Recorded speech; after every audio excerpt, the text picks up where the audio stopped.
From Russians hacking the US courts to literally Battlefield actually protecting their game for once, to even the US secretly embedding chips, tracking chips, to curb China. According to investigators, Russia is responsible for a multi-year effort to compromise the case management / electronic case files systems in the US courts. Now, these systems actually hold a lot of sensitive data, because why on earth would they be going for it if it wasn't holding something of value? Now, while many court documents are actually public, these ones were highly sensitive and were not public at all. At least 8 different courts were actually targeted, and this isn't even the first time either. Even in 2021, their systems defenses were actually compromised and suffered a major breach which revealed 3 hostile foreign actors, because their systems are very old, like super old. In fact, they've been wanting a replacement since 2022, and of course we're in 25 now, so that's about 3 years ago, and since no upgrade has been seen, their systems are basically more vulnerable than ever, which is of course a big problem. Even in 2024, the security team blocked 200 million harmful events reaching local court networks, which is absolutely insane. I think they're on a really old system and they're still blocking hundreds of millions of attacks, but few get in is actually quite remarkable, to be honest.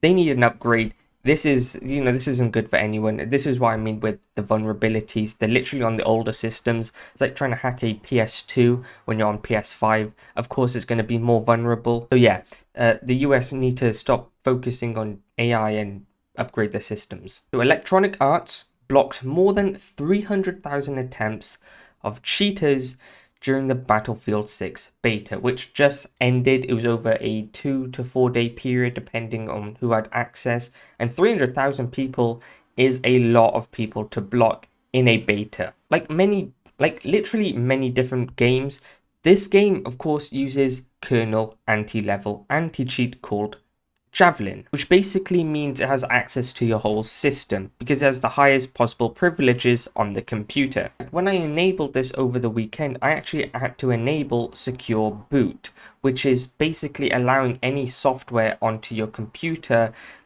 which is of course safe, because their new anti-cheat needed and required it to actually run. Now, although this is more protected, as we've seen with 300,000 people getting blocked, absolutely deserved by the way, it's still accessing your whole system's computer. This is why I don't actually have Valorant, because there was a whole thing of, is it actually spying on you? But yeah, it seems like a lot of people now are starting to use the kernel anti-cheat level systems, including Call of Duty. This is insane because a lot more games are going to require this secure boot enabled.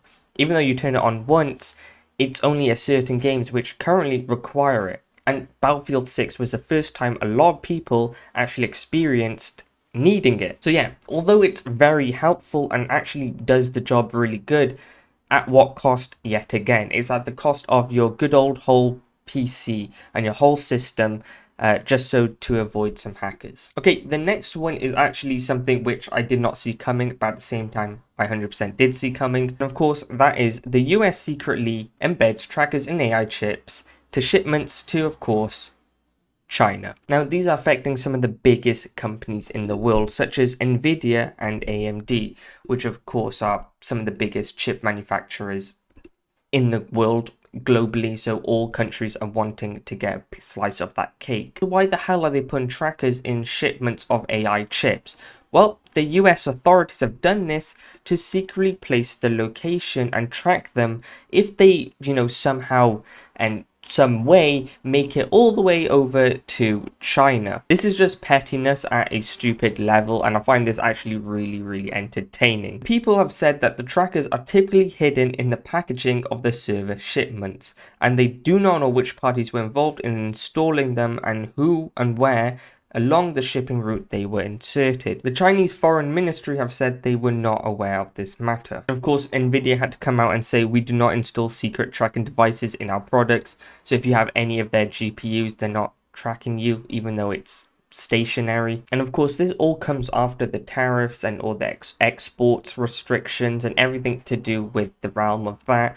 The USA and China is basically a race of AI. And if you're restricting some of the biggest companies, the biggest company in the world over to China, then it's restricting their growth and boosting the US's. So they want to track how many are actually going there, and the only way to do that is, of course, put trackers in the shipment. So it's a weird one, but at the same time, if you looked at companies like DeepSeek, with that old technology, they were able to exceed ChatGPT with NVIDIA's old GPUs. So if they have the latest ones, it'll be tough to see what happens next. And that's it for the breach report. Hope you enjoyed, and I'll see you in the next one.